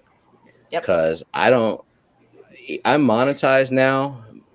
I get a couple of bucks from a video if it does decently for the amount of subscribers I have. Not doing it for the money. Right. Really? I I get thought that. you were getting rich off of this stuff, man. I was hoping I could quit my day job, but it's just not working out. It's not working out. I'm Let's see. putting way too much time into this. If you were like Mike, Florida Fish Rescue, you don't have to edit anything because they're all perfect when he does it. Right? Yeah. Well, he's got some cool stuff to show too. And some of them are fun, just raw. Right. Just depends on the video. It really does. Yeah. And Yeah. some people can talk without having to self-edit. I can't do that. I can't turn on the camera and just talk my way through a video. There would be way too much dead air. There would be way too many filler words, and whatever. But how do y'all do Yes. that? She says she uses a teleprompter. How do you do it? Basically the same way, except I mean, we both write scripts and then we record them. You use a teleprompter. I have a document open on my computer. Like I literally, I sit here, I got the mic, I put the mic a little closer when I'm doing a voiceover, and then right in front of me is the script, and I just read it. And then I have to go and edit pauses and stuff or mistakes, and I just say it over again. But I've gotten good enough at that it's not really hard. Well, see, I No. just My realized biggest that I problem could. is, I was just going to say that I don't really write a script. What I do is I watch the video after I've edited the video portion down and got it to where that's going to be my runtime. Then I'll watch it and try to build a script in my head of what I want to say. because I've tried it the other way of writing down a script, and then I don't even touch anything that I wrote down. So it's a lot easier for me just to practice it a couple of times and watch it, and then I'll narrate it. And I usually let it go like maybe 3 or 4 or 5 minutes past when the video, because I'll watch the video while I try to narrate it and try to remember everything. And then I end up getting this William Shatner voice thing going on to where I'm like, so the shrimp I have in my tank. And then I Today go in the back fish and I'm like, room. man, I gotta edit that down. And then when I edit it together, it's all like, so the trip in my tank. I'm like, crap. Mm-hmm. Scratch over, do it all again. Yeah. Well, when I do the live stream things, I didn't realize that, like, you get it almost all the way done, and then you just can't get out the word. So I was deleting the whole voice part, and I'd start back from the beginning and go, and it's like, and I did that so many times. Now I realized I can clip and whatever, and just say that one thing. My God, if I had to start over every time I made a mistake, I would never release a video. Of course, and if you make a mistake like 3 times, now that's permanent. So you're just like, don't do it this time. Don't do it this time. Then you forget what you're trying to do because you're worried about what 2 streams down, not to make that same mistake. But now that I've learned to clip, and you'll notice my voice changes. I don't know why, but I use the same mic. I got the same settings, but sometimes it sounds lower, and then sometimes it sounds higher. Don't know why. But probably you're just in your head, and in your subconscious is making you talk different. Mm-hmm. Very well could be. If you go back and listen to my old videos, they're so monotone. Like, I don't know what I thought a good video was supposed to sound like, but it not good. Jason used to make fun of me and say, man, where's that liveliness that I see when we're in person? He goes, you need to do your videos that way, because I'd be like, I have my Caudopunks in my tank and they're really cool to look at. No inflection, no flavor, no spice, just talking. But I try to get a little better. Speaking of videos, we have our Alex from today on our fishery. All right. Oh, yeah.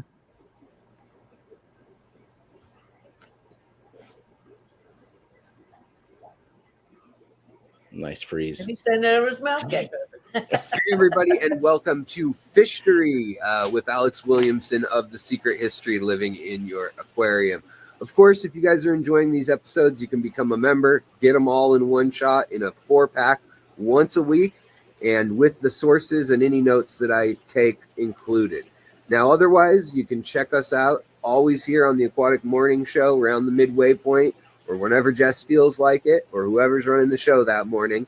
And they're just little tidbits of fish news, fish education, and interesting trivia stories and newsworthy discoveries in the hobby and in the freshwater and saltwater fish world. So there's a pretty exciting story I have for you guys, and that was in Amazonas magazine. And this isn't peer-reviewed or officially named or anything yet, but I think you guys will have to see it to appreciate what a cool new fish was discovered.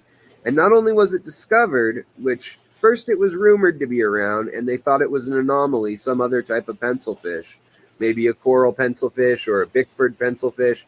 That is the Beckford pencilfish, maybe just something a little bit off with the pigmentation.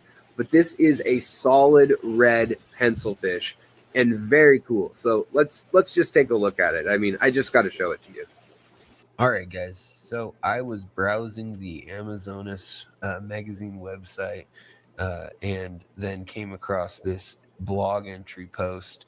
And this is that incredible looking pencilfish. So Aqua Journey documents Nanostomus species super red Cenepa or Cenepa in Hong Kong. Now, this pencilfish was originally found in Peru, and about a week ago there was a picture on the Peruvian wholesale exporter's website called Shally Exotic Fish, right there, Ltd. And a lot of people thought that the photo was actually photoshopped because of how solid red this is for a pencil fish. It almost looks like this line ends like on purpose, like they may have, fooled with it. But after the one solo specimen was shown off, a few days later, a guy in Hong Kong who has a company called Aqua Journey acquired them, and he got a shipment of them. We don't know how many exactly, and they're not for sale or anything yet, but he's got them in a biotope tank, it looks like, with tannins and botanicals, sticks and leaves and things. And you can see there's a little variation. Some of them have some black dots trailing into that line, and some of them don't. But this is when he first got them, and within an hour he actually started seeing some whitening going on in their fins, as well as their dorsal fin getting some spots on them. And so he waited another hour, and basically he saw a little more of it. And the next morning when he woke up to check on them, he saw that there was a black line on the dorsal, and then on part of the anal fin there's another black line, as well as he saw some shadowing going on here, as well as more defined lines there, and more white appearing on the fin up on the pectoral fin. So kind of interesting. Also, the color seemed to turn gold when he put it in water that was equivalent to the water that it was found in. And by the end of the 24 hours in his care, this is what we were looking at. The pictures come out as white fins.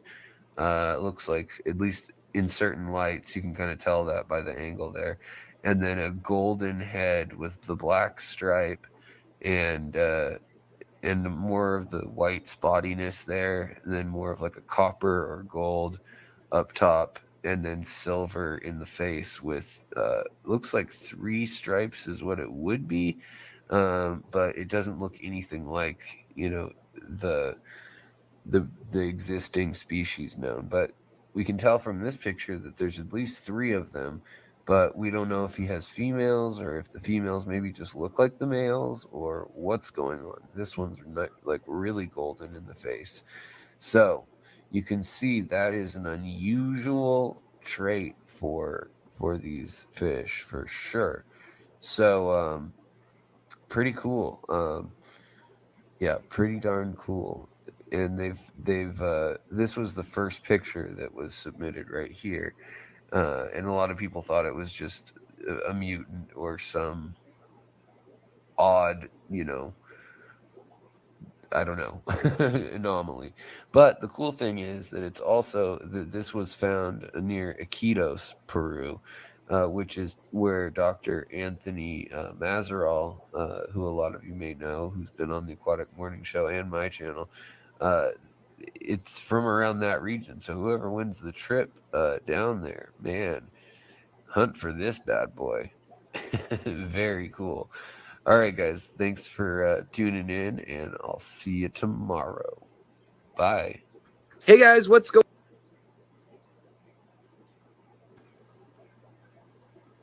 Cool. That's cool. That's cool looking great. fish. Mm-hmm.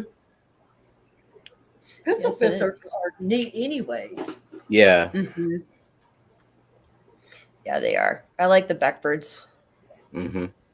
So if Is it because anybody it's got Beck in the name? Sure.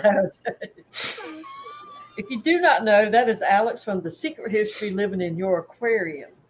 Who doesn't know that's Alex? Come on. Well, we now. do have a new person or two in here. That's so true. Yeah. if they don't know, he streams, he has excellent videos, and he was referencing Dr. Anthony Mazeral, who is the Amazon Research Center for Ornamental Fishes, and he's a friend of the show as well.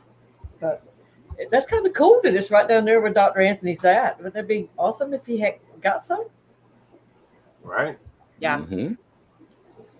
So, Yes. It That's where he's definitely from, Mosquitoes, correct? That's close by their research center. And he put in chat earlier that the drawing is going to be on the 11th, so we'll find out who won the Peru trip.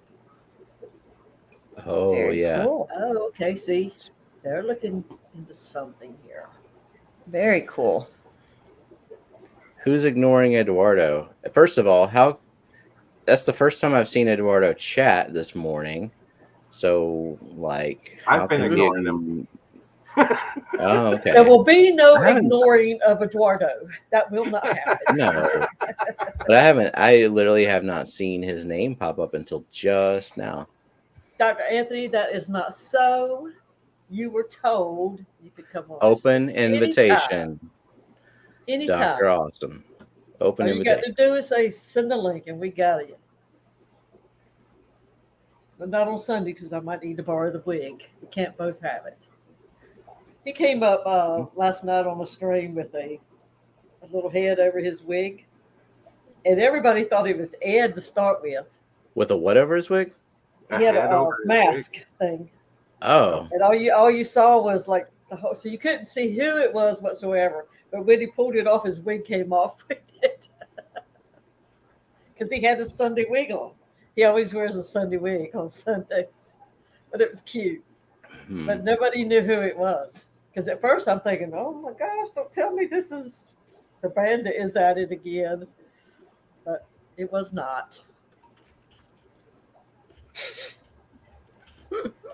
The bandit must be in jail or something. We haven't seen him in a while. Yeah. Do we have any updates on our coffee cup sponsor situation, or are we still waiting for Jess to confirm? We do not have updates. But if You're you going to would play like the to video anyways. Yep. Yes, I'm getting it now. As for Bathroom those who may not know, if you would like to be a coffee cup sponsor of the show, just send Jess a email at the Aquatic Morning Show at gmail.com, and you too can become a coffee cup sponsor. And let me grab that real quick. I'm getting a workout today. and I believe we're still looking for a end of the month giveaway sponsor. Absolutely.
And yes, we have a big coffee table, so there's always more room for another coffee drinker.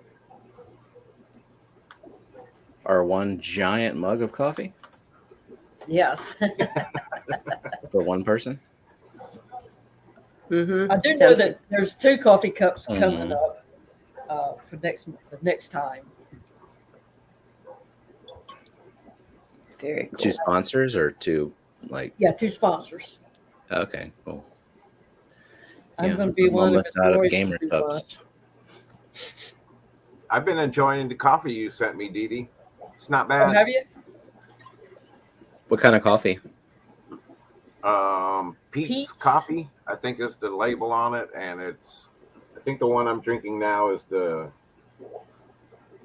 it's got a name to it, like a person's name to it. There was a French dark roast, and then this flavor is like Scotty's blend or something like that. I don't Oh, Scotty Aquatic blend. know. who would have thunk it?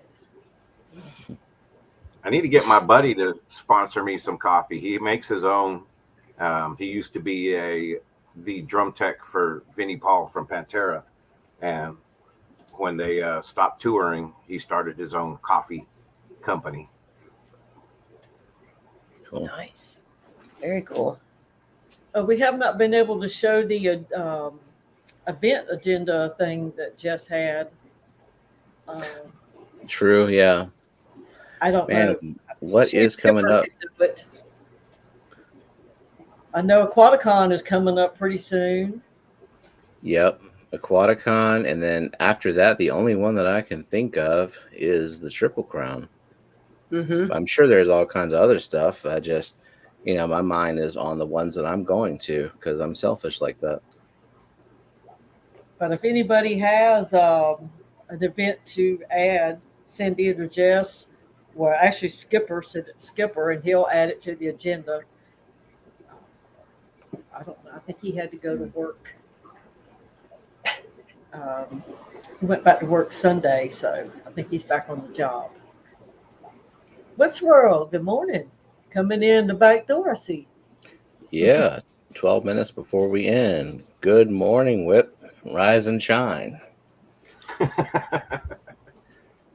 Hope you're nice and chipper. I'm going to do the rundown of the live streams for the rest of the day.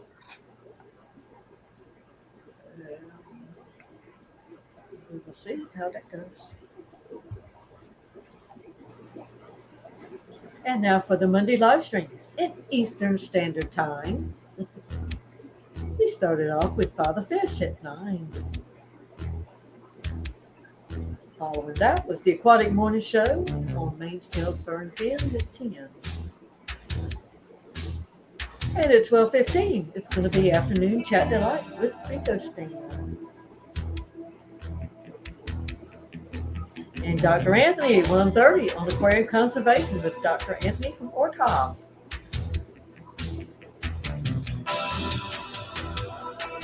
at 3 p.m. Geek Out with Ed and Rico. At 4, it's Corpus Awesome.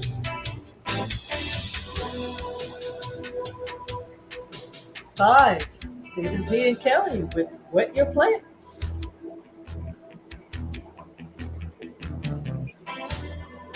And at 6, it's Monday Musings with Fantastic Freaks. That's Austin, if you don't know. At 7, Monday Mayhem with Mr. and Mrs. Metalhead. At 8, Bob Steamfire. Steamfire Aquatics. And at 10, in the hot spot, Fishy Biz Aquatics. How hot will it get? And Liquid Zoo. Thanks for making this information easy to find at fishfam.link.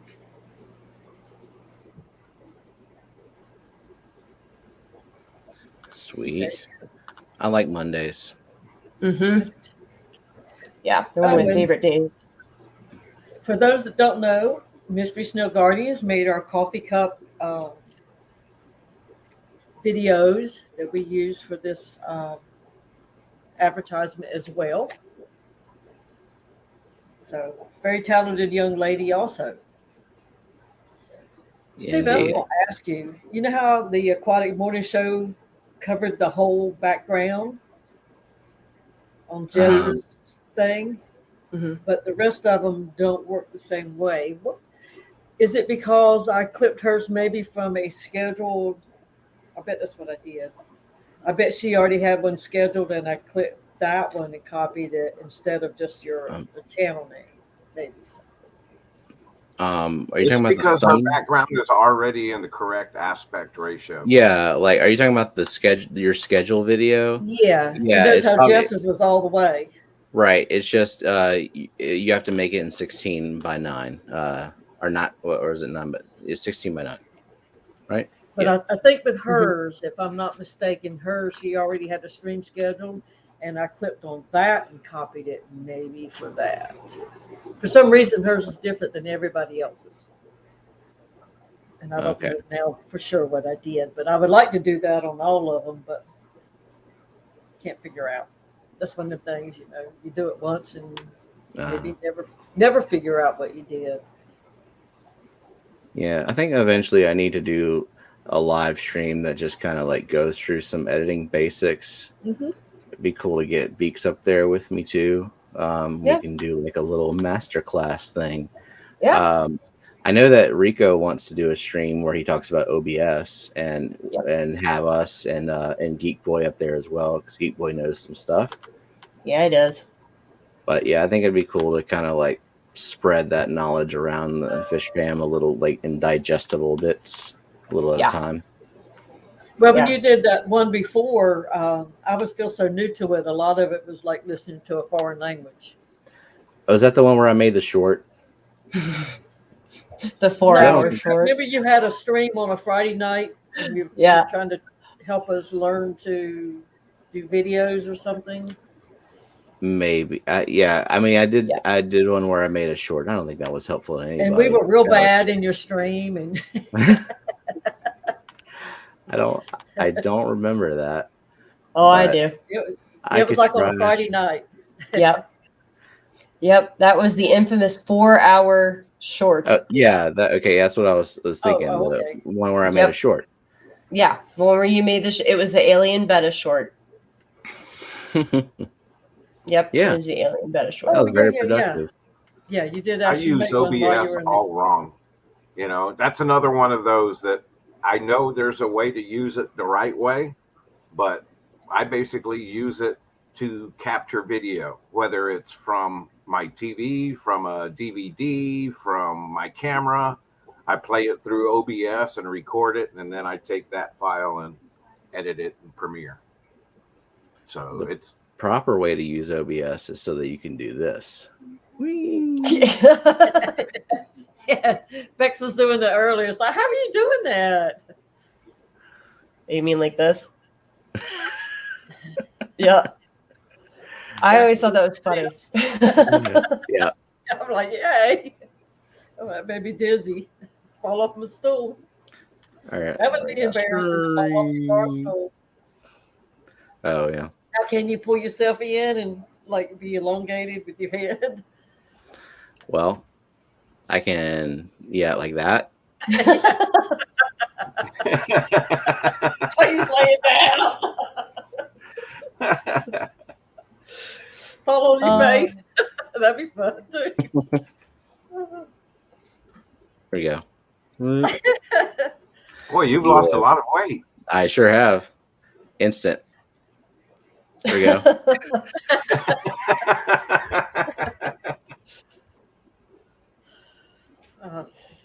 Okay. Thank God for Control Z. Control Z, is that takes you back to the norm? Yeah, it's undo. I just enjoy that you can change your background quickly. Like I can go from sparkles to like pea pepper video. But everybody keeps telling me they like the sparkles, so I've been keeping the sparkles. I do like the sparkles. It's on brand. Yeah. So that's why I've been keeping this one for a little bit. I'll get tired of it. Maybe I'll go back to Murder Bean behind me, and everybody enjoys watching him like hunt me down and then come from behind.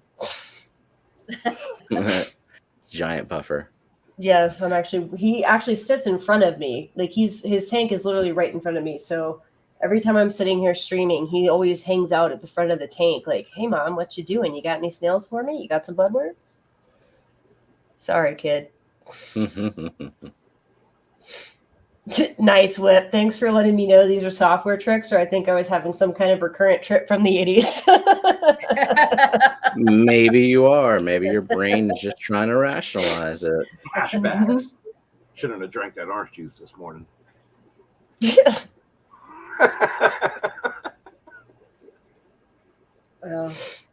Some people went on trips and never left the house. Yes. And there's this. Yes. Bye.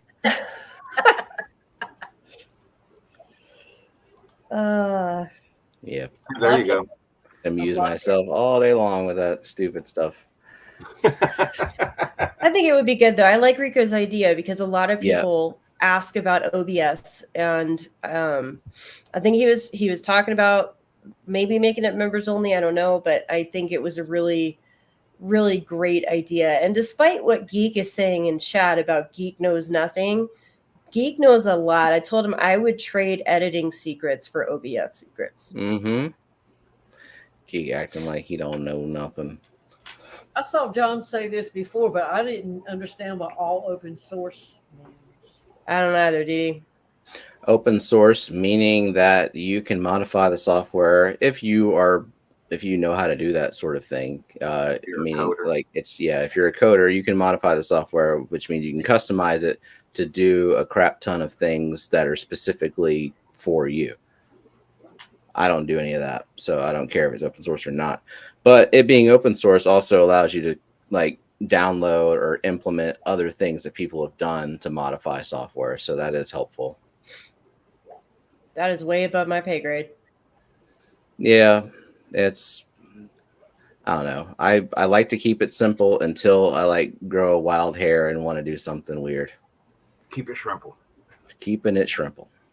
Yeah, you always have That's to right, learn Jerry. something new every once in a while. But I've think also it's a learned good that idea. what we think is simple may not be simple to somebody else. So you can take I say it all the time, it's really easy to keep shrimp. All you got to do is this and that. And then somebody goes and tries it and fails, and they're like, it's too hard. But I forget that I've done it so many times that, yes, of course it's simple to me because I'm leaving out all of the steps that I should explain to somebody else who's doing it for the first time. I take it for granted that I've done it hundreds of times, so I leave out those steps. And it becomes not so simple. Well, just the simple thing of brushing your teeth. If you don't take the cap off the toothpaste, you'll never get your teeth brushed, and there might be somebody that needs to hear that. Just in programming class, when I first took my programming class, they were talking about, okay, if you were to do it in plain English, write a program on brushing your teeth. And I was like, oh, that's easy. You get up, get out of bed, walk to the bathroom, get your toothpaste, put it on the toothbrush, turn on the water, and rinse, brush your teeth. Well, then he started asking me, well, okay, which way do you turn? Do you get up? Do you roll over? Do you go to your right? Do you go to your left? Do you put slippers on? How many steps towards the end of the bed and how many steps? And then how much toothpaste do you squeeze? All this stuff. And I was like, I wasn't even thinking of that. But it makes you think that how you have to talk to computers. It's so specific. Then it's kind of the same thing. You explain something to somebody that's simple to you because you've done it in your sleep a million times. It may not be so simple to them. Yeah, exactly. Then a helpful tidbit is to check and make sure your toothpaste is not actually hydrocortisone. Or preparation H.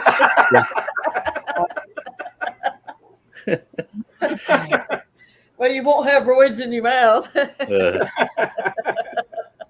I took a lot of technical writing classes. My stepdaughter, you have to be specific in telling her that stuff until she learns it, because she will empty like half a tube of toothpaste on one brushing. Yep. Because she gets caught up into the it's coming out, it's cool, thing. So, and like how much toilet paper to use? And she says I told her that, and it's like it's not true. She takes one square. It's like, no, baby, who told you that? She said, you did. It's like, I'm the toilet paper queen. I'm the rapper, And, but I've had to teach her. And so but the way to teach her, she could absorb it. I said, make sure it touches the granite floor right there before you tear it. But, it takes some people, it does take that kind of explanation.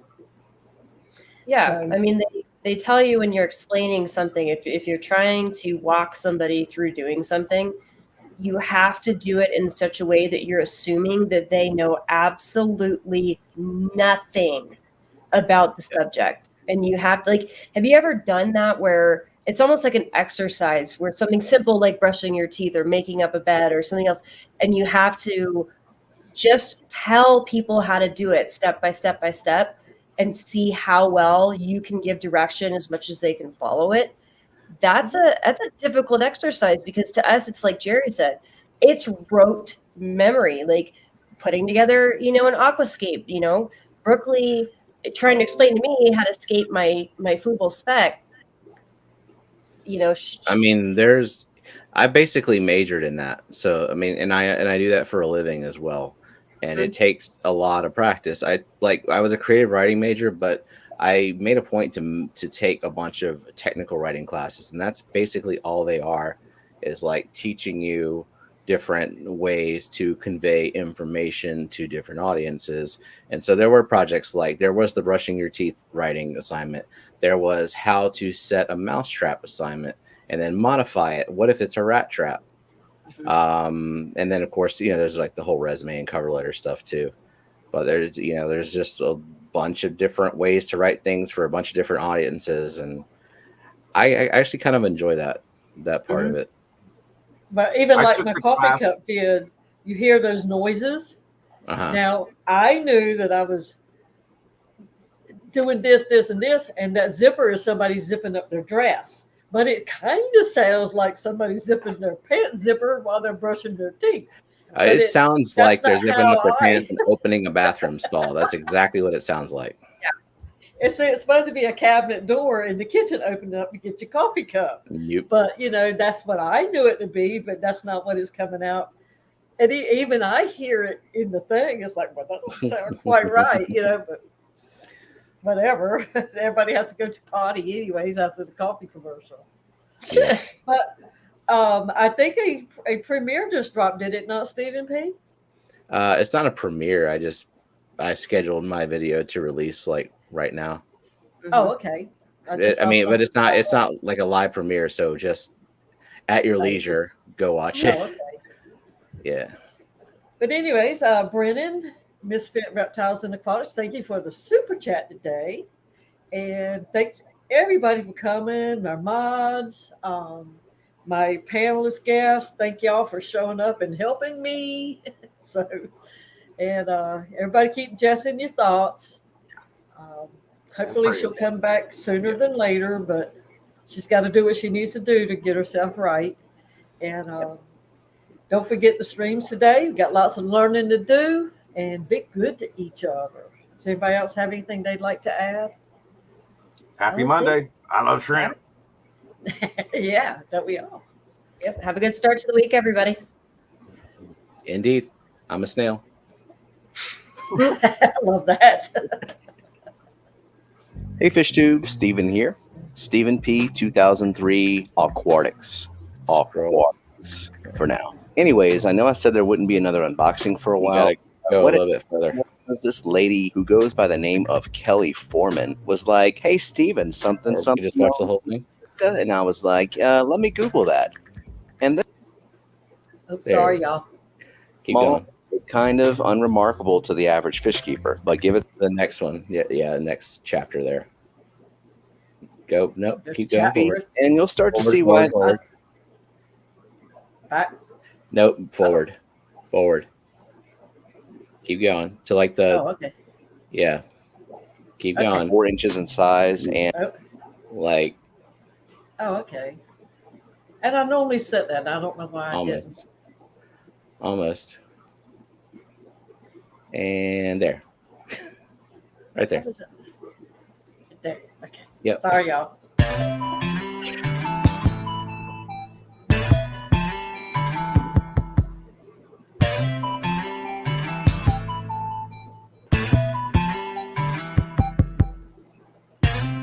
Got the body of a rainbow. Don't let your picture spin it on my dough. Got that Christmassy feeling. Yeah, I know what I'm doing. It's an unboxing. Need to get them over to my tank and better lighting. Cause I gotta get the people. It's making me glowing. I'm trying to focus. I gotta get the people. B-roll. I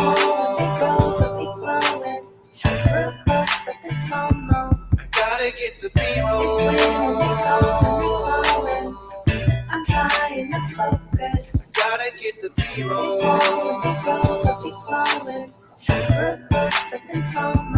gotta get the B-roll. Out of all the rainbows, they're the hottest. Liking the way they gonna look when I see them grow. I can't wait for that color.